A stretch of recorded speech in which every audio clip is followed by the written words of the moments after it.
Paraga ng pulutan, no? Parang bulig na batag. Pulutan ng general.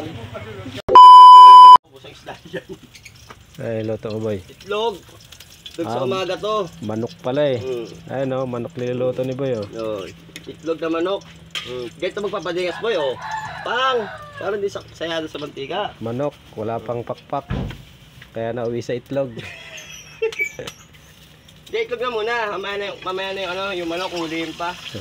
Saka wala. Nakawala pa. So yun na nga, good morning mga Oragon. Pauwi nga tayo ngayon ng Bicol dahil merong nag-rent sa akin. So sa mga nagtatanong, yes po, nagpaparent po ng sasakyan Manila to Bicol, Bicol to Manila. At nandito na nga ako sa Malabon Gentry.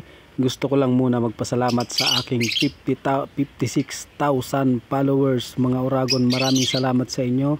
Diyos mabalos. So magwi-withdraw nga muna ako dito. Babawasan ko muna yung sahod ko sa Facebook Reels. Yan, grabe. Maraming salamat talaga sa inyo mga Oragon. Nag-withdraw ako dahil magpapalit tayo ng rack pinion.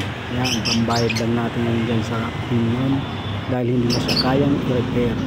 At syempre, ang sunod dyan, magpapa-align tayo ng gulong. At pagkatapos nga magpa-align ay pauwi na sana ako. Kaya lang, mukhang napako yung gulong natin. Kaya nagpa-vulcanize muna tayo dyan, mga Oragon. At syempre, nakauwi na rin pala ako. Kaya magluluto muna ako ng pisda. So, yon halos 5 kilo yan. Yon, pagtapos ko nga kumain ay pauwi na ko ng Bicol. Nakita ko yung kapitbahay ko, grabe ang galing niya magmotor. Nandito na nga pala ako sa Bicol mga Oragon, touchdown Paguriran Beach. Nagpapapresko muna tayo pero dun sa kabilang cottage, grabe si ate, napakaganda. Kaya hindi ko talaga maiwasang mapatingin kahit naman siguro sinong lalaki dyan. So hanggang tingin lang naman tayo dyan dahil mayayari tayo sa ating sugar mommy. Tingin-tingin lang, hanggang tingin lang. Kinagabihan nga ay uminom na kami dahil eto yung pulutan namin, kakaiba. Hindi naman talaga siya kakaiba.